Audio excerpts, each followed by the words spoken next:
ഭരണഘടനാ അധിക്ഷേപ പ്രസംഗത്തിൽ മന്ത്രി സജി ചെറിയാനെതിരെ അന്വേഷണത്തിന് തടയിടുന്നു സർക്കാർ. ഇപ്പോൾ അന്വേഷണം വേണ്ടെന്നാണ് നിർദ്ദേശം. ക്രൈംബ്രാഞ്ച് മേധാവിയെ സംസ്ഥാന സർക്കാർ ഇക്കാര്യം അറിയിച്ചു. എ വി ജയശങ്കർ ആ വാർത്തയുടെ വിവരങ്ങളുമായി ചേർന്നു. ജയശങ്കർ, എന്താണ് ക്രൈംബ്രാഞ്ച് മേധാവി ഈ അന്വേഷണ സംഘം രൂപീകരിക്കാൻ തയ്യാറാണ് എന്ന കാര്യമൊക്കെ നേരത്തെ അറിയിച്ചതാണ്. അതുമായി ബന്ധപ്പെട്ട നീക്കങ്ങളിൽ മുന്നോട്ടേക്ക് പോയതാണ്. നിർത്തിക്കോ എന്നല്ലേ സർക്കാർ പറയുന്നത് ജയശങ്കർ?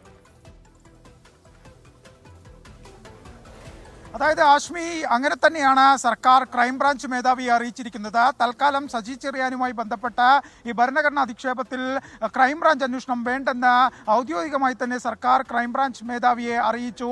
നേരത്തെ ക്രൈംബ്രാഞ്ച് മേധാവി വിഷയവുമായി ബന്ധപ്പെട്ട ഹൈക്കോടതി ഉത്തരവിൻ്റെ അടിസ്ഥാനത്തിൽ പ്രത്യേക അന്വേഷണ സംഘം രൂപീകരിച്ച് അന്വേഷണം നടത്താനുള്ള ചില നടപടികൾ ആരംഭിച്ചിരുന്നാൽ ഈ അന്വേഷണം വേണ്ടെന്നൊരു നിലപാട് സർക്കാർ അറിയിച്ചു. അതോടുകൂടി ക്രൈംബ്രാഞ്ച് മേധാവി ഈ കാര്യങ്ങൾ ഒഴിവാക്കിയിരിക്കുകയാണ്. ആ നിലവിൽ ഇത്തരത്തിലൊരു അന്വേഷണമായി ക്രൈംബ്രാഞ്ച് ഇനി മുന്നോട്ട് പോകില്ല. സർക്കാരിൻ്റെ കൂടി നിർദ്ദേശം പരിഗണിച്ചാണ് ഇത്തരത്തിലൊരു തീരുമാനം. എന്തായാലും ക്രൈംബ്രാഞ്ച് പ്രത്യേക അന്വേഷണ സംഘത്തെ രൂപീകരിക്കാനുള്ള തീരുമാനത്തിൽ നിന്ന് പിന്നോട്ട് പോയിരിക്കുന്നു. സർക്കാർ ഈ വിഷയത്തിൽ എടുത്തിരിക്കുന്ന നിലപാട് സജി ചെറിയാൻ ഈ ഹൈക്കോടതി വിധിക്കെതിരെ അപ്പീൽ പോകുന്നതുവരെ കാത്തിരിക്കുക എന്നൊരു തീരുമാനത്തിലേക്കാണ് സർക്കാർ കടന്നിരിക്കുന്നത്. സജി ചെറിയാൻ സാവകാശം നൽകുക, തിടുക്കത്തിൽ ഹൈക്കോടതി ഉത്തരവിനെതിരെ ഒരു ക്രൈംബ്രാഞ്ച് അന്വേഷണം പ്രഖ്യാപിച്ചാൽ അത് സർക്കാരിനെയും മുന്നണിയും വലിയ തോതിൽ പ്രതിരോധത്തിലാക്കും. കാരണം പ്രതിപക്ഷം ഉൾപ്പെടെ സജി ചെറിയാന്റെ രാജി ആവശ്യപ്പെട്ട വലിയ തോതിലുള്ള പ്രതിഷേധങ്ങൾ സംഘടിപ്പിക്കുന്നുണ്ട്. ഈ ഒരു ഘട്ടത്തിൽ ഒരു ക്രൈംബ്രാഞ്ച് അന്വേഷണം വന്നാൽ അത് തിരിച്ചടിയാകുമെന്ന വിലയിരുത്തിന്റെ അടിസ്ഥാനത്തിലാണ് ക്രൈംബ്രാഞ്ച് അന്വേഷണം വേണ്ടെന്ന് സർക്കാർ തന്നെ ക്രൈംബ്രാഞ്ച് മേധാവിയെ അറിയിച്ചത്. ഇതിന്റെ അടിസ്ഥാനത്തിൽ ഇതുമായി ബന്ധപ്പെട്ട തുടർ നടപടികൾ ക്രൈംബ്രാഞ്ച് മേധാവി ഒഴിവാക്കി. നിലവിൽ എന്തായാലും സജി ചെറിയാൻ ഹർജിക്കാരൻ ശ്രീ ബൈജു നോയൽ ചേരാൻ. ശ്രീ ബൈജു നോയൽ, എനിക്ക് തോന്നുന്നത് ഇപ്പോൾ ഒരാഴ്ച ആവുന്നില്ലേ ഈ പറയുന്ന അന്വേഷണം ഹൈക്കോടതി ഉത്തരവിട്ടിട്ട്? തൽക്കാലം അന്വേഷിക്കേണ്ടതില്ല, അപ്പീൽ പോകട്ടെ സജി ചെറിയാൻ, അതൊരു വെയിറ്റ് ചെയ്യാൻ സംസ്ഥാന സർക്കാർ ക്രൈംബ്രാഞ്ച് കൊടുക്കുന്ന നിർദ്ദേശത്തെ ഹർജിക്കാരൻ കാണുന്നത് എങ്ങനെയാണ് ശ്രീ ബൈജു നോയൽ?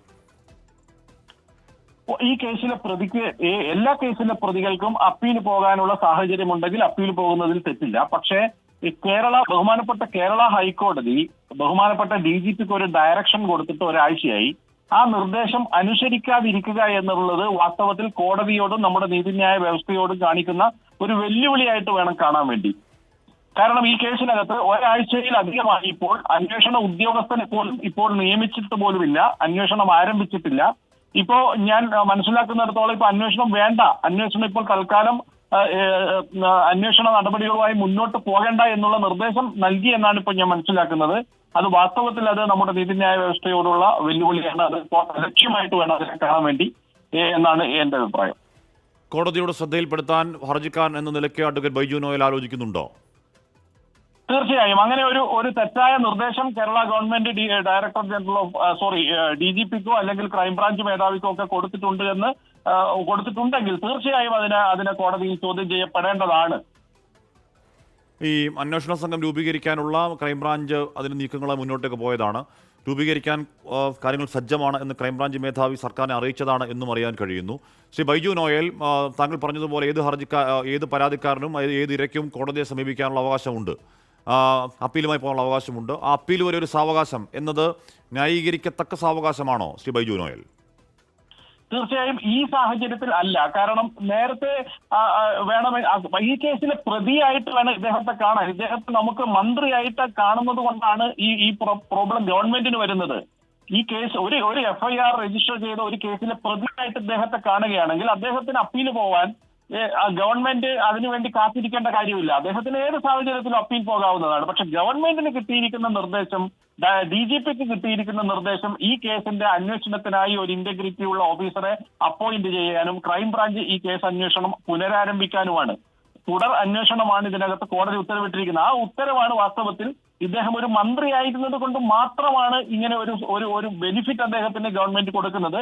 ഈ ബെനിഫിറ്റ് ഈ കേസിന്റെ തുടക്കം മുതൽ അദ്ദേഹത്തിന് കൊടുത്തിട്ടുണ്ട്. അദ്ദേഹത്തിന്റെ കേസ് പ്രോപ്പറായി അന്വേഷിച്ചിട്ടില്ല. അദ്ദേഹം തിരിച്ചു മന്ത്രിയാകുന്നത് വരെ അദ്ദേഹത്തിന്റെ മന്ത്രിസ്ഥാനം ഒഴിച്ചിടുന്നത് നമ്മൾ കണ്ടതാണ്. അദ്ദേഹം തിരിച്ചു മന്ത്രിയാകുന്നത് തന്നെ ഈ ഇൻവെസ്റ്റിഗേറ്റിംഗ് ഓഫീസറുടെ ദുർബലമായ ഒരു റെഫർ റിപ്പോർട്ടിന്റെ ബലത്തിൽ മാത്രമാണ് അദ്ദേഹം മന്ത്രിയാവുന്നത്. അദ്ദേഹത്തിന് മന്ത്രിയാകാൻ വേണ്ടി മാത്രം ആ റെഫർ റിപ്പോർട്ട് ഫയൽ ചെയ്തു എന്ന് നമുക്കിപ്പോ സംശയിക്കേണ്ടി വരും ഹാഷ്മി. അത് മാത്രമല്ല, അദ്ദേഹത്തിന് ആ മന്ത്രിസ്ഥാനത്ത് നിന്ന് മാറി നിൽക്കേണ്ടുന്ന സാഹചര്യം ഉണ്ടാകാതിരിക്കാനുള്ള സഹായം കൂടിയാണ് വാസ്തവത്തിൽ ഇപ്പോൾ കേരള ഗവൺമെന്റ് ചെയ്തുകൊണ്ടിരിക്കുന്നത്. ഓക്കെ ശ്രീ ബൈജു നോയൽ, താങ്കൾ പറയുകയാണ് അത് കോടതിയുടെ ശ്രദ്ധയിലേക്ക് താങ്കൾ വീണ്ടും ഒന്ന് അറിയിക്കുമെന്ന് തന്നെ പറയുകയാണ്. എ വി ജയശങ്കർ തുടർന്നു. ജയശങ്കർ, ഇവിടെ ഇത് ഈ പറയുന്ന പ്രൊസീജിയറിന് കാലതാമസം ഉണ്ടായിക്കൂടാ എന്നുകൂടി കോടതി പറയുന്നുണ്ട്. അധികം വൈകാതെ അന്വേഷണ റിപ്പോർട്ട് സമർപ്പിക്കണം എന്നുകൂടി കോടതി ഉത്തരവിൽ വളരെ വ്യക്തമായി തന്നെ പറഞ്ഞതാണ്. എന്നിട്ടും വൈകുന്നതിന് സർക്കാർ പറയുന്ന ന്യായം എന്താണ് ജയശങ്കർ, അല്ലെങ്കിൽ വൈകിക്കുന്നതിന്? അതായത് ആഷ്മി, ഇത് സർക്കാർ തലത്തിലെടുത്ത ഒരു പൊളിറ്റിക്കൽ തീരുമാനമാണ്. രാഷ്ട്രീയ തീരുമാനത്തിന്റെ അടിസ്ഥാനത്തിലാണ് സർക്കാർ നിലവിൽ ഇത്തരത്തിലൊരു ക്രൈംബ്രാഞ്ച് അന്വേഷണം വേണ്ട എന്ന് ക്രൈംബ്രാഞ്ച് മേധാവിയെ അറിയിച്ചത്.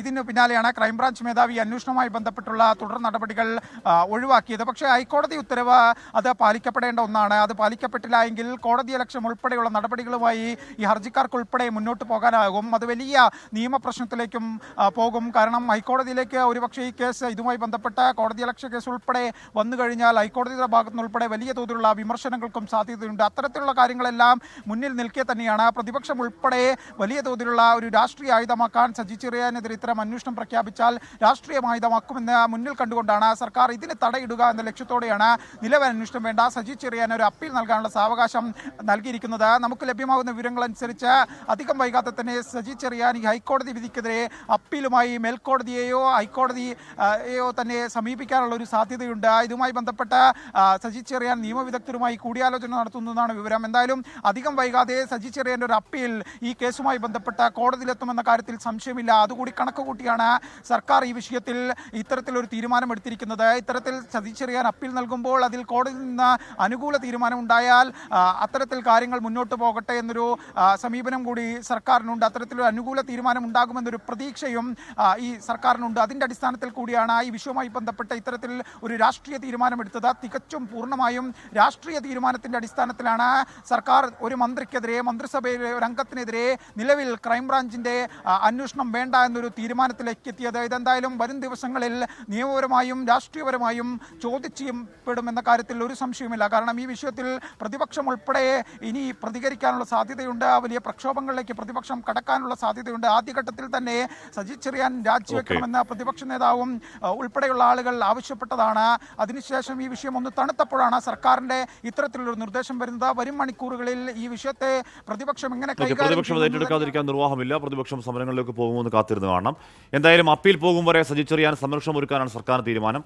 മേൽക്കോടതിയിലേക്ക് അപ്പീൽ പോയാലും ഇവിടെ പ്രശ്നം ഭരണഘടനാ അവഹേളനമാണ്. അതിൽ അവിടെ കർശനമായി തന്നെ കോടതി ഉത്തരവിൽ എങ്ങനെയാണ് ഭരണഘടനാ അവഹേളനങ്ങൾ എന്ന് പറയുന്നതാണ്.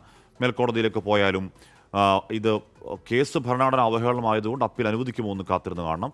അവിടെയും അപ്പീൽ അനുവദിക്കാത്തൊരു സാഹചര്യം ഉണ്ടാവുകയെങ്കിൽ പിന്നെ രാജിയല്ലാതെ മറ്റു വഴിയുണ്ടോ എന്ന് മന്ത്രിയും പാർട്ടിയും ആലോചിക്കട്ടെ.